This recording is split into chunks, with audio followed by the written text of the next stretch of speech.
시청자 여러분 안녕하십니까. 더선 채널의 손종학 교수입니다.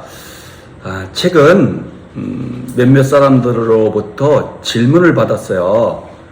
뉴스에 요새 법원에 관한 이야기도 많이 나오고 판사에 대한 이야기도 많이 나오고 법관에 대한 이야기도 나오는데 도대체 판사와 법관이 같은 말인 거냐 아니면 다른 것이냐 잘 모르겠다 라고 하는 질문이었어요. 그래서 일반인들은 잘 모를 수도 있겠구나 하는 생각이 들어서 오늘은 판사와 법관은 같은 말인지 다른 말인지 한번 살펴보려고 해요. 여러분들은 판사한테 재판받고 싶으니까 법관한테 재판받고 싶습니까? 아니면 판사와 법관이 같은 거라고 생각하십니까? 다른 거라고 생각하십니까? 오늘은 그 세계로 함께 가보고자 합니다. 삼권 분립에 대해서는 여러분이 너무나 잘 알고 있고 그 삼권의 한 축인 사법권의 독립을 위해서 우리 헌법에서도 사법권에 관해서 규정하고 있는 것 정도는 이미 여러분들 다 잘 알고 계실 거예요. 이때 우리 헌법에서는 그러면 사법권을 행사하는 자, 즉 사법권을 담당하는 자를 누구로 하는가? 다시 말하면 누가 사법권을 행사하는가? 그 사법권의 권한을 갖고 있는가? 하는 부분에 대해서 우리 헌법에 규정되어 있어요. 즉 우리 헌법 제5장의 제101조에서는 어떻게 규정하고 있냐면요. 사법권은 법관으로 구성된 법원에 속한다고 되어 있는 거예요.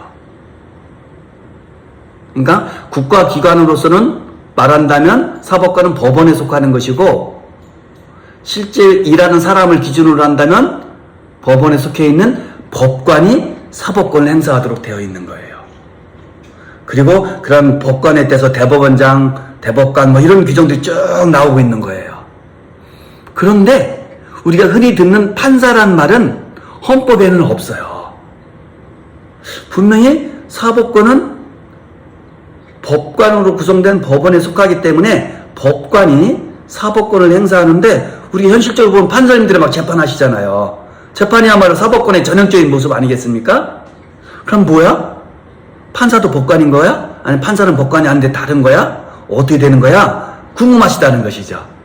그 부분에 대해서는 우리 법원조직법에서 좀 더 명확하게 규정하고 있습니다. 이 법원조직법이라는 것은 헌법에 따라서 사법권을 행사하는 법원의 조직을 정함을 목적으로 하는 법이라고 할 수가 있어요. 즉 헌법에서는 사법권은 법관으로 구성된 법원에 속한다 라고 했을 때 그럼 그 사법권을 담당하는 국가기관인 법원은 어떻게 조직되어져야 하는가 어떻게 조직되어 있는가 하는 부분에 대해서 규율하는 법이 바로 법원조직법이라고 할 수가 있는 거예요. 그런데 이 법원조직편의 제4편에서는 법관이라는 편이 있는데 거기서는 어떻게 되어 있냐면요. 제41조에 법관의 임명이라고 해서 임명 부분을 다루고 있어요. 그 전에 법원조직법 제5조에서는 어떻게 되어 있냐면은 판사란 말이 최초로 나와요. 즉 헌법에서는 법관이란 말만 나오고 판사란 말은 없다고 했잖아요. 그랬을 때 우리 법원조직법 제5조에서는 판사라는 제목의 규정을 두고 있어요. 어떻게 되어 있냐면 제가 한번 읽어드릴게요. 대법원장과 대법관이 아닌 법관은 판사로 한다고 되어 있어요. 다시 한번 읽어드릴게요. 대법원장과 대법관이 아닌 법관은 판사로 한다라고 되어 있어요. 이것을 다시 해석하면 무슨 뜻이죠? 대법원장도 법관, 대법관도 법관, 그리고 대법원장과 대법관이 아닌 법관은 판사라고 되어 있으니까 판사도 법관이 되는 거예요. 즉 법관이 훨씬 더 넓은 개념이라 볼 수 있고 판사는 법관의 한 부류라고 볼 수가 있는 거예요. 다시 쉽게 설명하면은 법관 안에 대법원장이라는 법관이 있고 대법관이라는 법관이 있고 판사라고 하는 법관이 있는 거예요. 그렇기 때문에 판사는 법관이다 라고 하는 말은 100% 정확한 말이지만 법관은 판사다, 이거는 100% 맞는 말이 아닌 거예요. 왜? 법관 중에는 판사 이외에 대법원장도 있고 대법관도 있기 때문에 그렇다는 것이죠. 다시 한번 정리하면 대한민국의 사법권은 법관이 행사하는데, 이 법관에는 대법원장이라는 법관도 있고 대법관이라는 법관도 있고 판사라는 법관도 있는 거예요. 그리고 대법원장과 대법관은 당연히 대법원에 속하는 것이고, 고등법원 이하 지방법원 각 지원에는 무슨 법관으로 보아해진다? 판사로서 보여지는 거예요. 그렇기 때문에 고등법원장, 무슨 지방법원장, 지방부장들도 다 뭐다? 판사인 것이지 대법관, 법관, 대법원장은 아닌 거잖아요. 판사로서 법관인 거예요. 이해되셨죠? 그렇기 때문에 실은 법관의 종류로서 대법원장, 대법관, 판사가 있고, 그에 따라서 임용이라든가 정년도 다 달라요. 같은 법관인데. 이해되시죠? 그랬을 때 대법원장은 어떻게 되죠? 우리가 잘 알고 있죠. 국회의 동의를 받아서 누가 임명하죠? 대통령이 임명하시죠. 현재 대법원장도 임기가 얼마 안 남으셨잖아요. 그래서 새로운 대법원장이 조만간 선출될 예정인데요. 임명될 예정인데 어떻게 되냐? 국회의 동의를 받아서 대통령이 임명하도록 되어 있어요. 그러면 대법관은 어떻게 되어 있을까요? 바로 41조 2항에 나와 있거든요. 제가 한번 읽어드릴게요.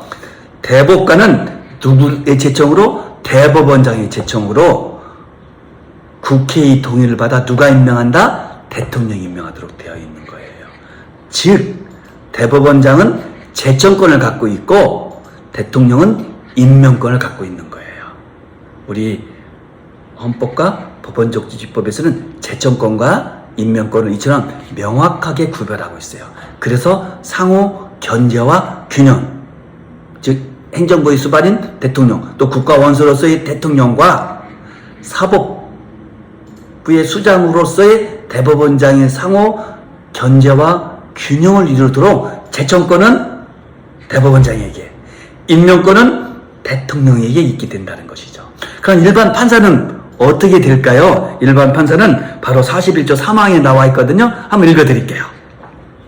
판사는 인사위원회의 심의를 거치고, 옛날 법관인사위원회 이걸 말하는 거거든요.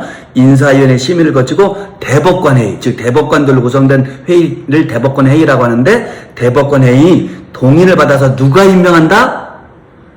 대통령이 아닌 대법원장이 임명하도록 되어 있는 거예요. 그렇기 때문에 대법관과 대법원장이 아닌 법관인 판사의 임명권자는 누구다? 대법원장이 있다는 거예요. 네, 사법권의 독립을 위해서 대통령의 임명권을 없앤 거예요. 우리 헌법에 이러한 정신을 잘 이해할 필요가 있죠. 정치적으로 얽혔을 때도 이 헌법 정신을 잘 살펴서 헌법 정신대로 이렇게 조항을 해석하고 제도를 운영할 필요성도 있다, 이렇게 말씀드릴 수가 있을 것 같아요. 그래서 예를 들어서 정년도 달라요. 같은 법관이지만. 그래서 대법원장과 대법관은요 정년이 70세예요. 그리고 대법원장은 임기가 제한되어 있죠. 몇 년으로? 6년으로 연임할 수가 없어요. 대법관은 어떻게 되죠? 대법관의 임기도 6년인데 대신 대법관은 대법원장과는 달리 연임할 수 있어요. 그래서 현실적으로 연임하는 경우는 많지는 않고 극히 드문 것 같아요. 특히 최근에는 연임이 잘 안 되는 것 같아요. 그러니까 일반 판사는 어떻게 되느냐? 일반 판사는 65세를 정년으로 해요. 즉 우리 대학 교수가 65세죠. 마찬가지로 판사도 65세가 정년이 되어 있습니다. 그러니까 공무원으로서는, 판사도 공무원이니까 굉장히 높은, 정년이 길은 그런 직분이다, 이렇게 말씀드릴 수가 있을 것 같아요. 여러분 이제는 아시겠죠? 판사는 법관이지만 법관은 다 판사는 아니다. 법관이 넓은 개념으로서 이 법관에는 판사 이외에 대법원장과 대법관도 있다. 그에 따라서 임명의 절차와 임명권자도 다르고 정년도 다르다 하는 것을 이제는 명백하게 아실 수 있을 것 같습니다. 여러분 이제는 헷갈리지 않으시겠죠? 뉴스에서 판사, 법관 이야기가 나올 때 주변 분들에게 저것은 저거야, 이것은 이거야 라고 설명해 주신다면 어쩌면 한 번 정도 폼잡을 수도 있을 것 같습니다. 고맙습니다. 다음 시간에 또 찾아뵙도록 하겠습니다. 감사합니다.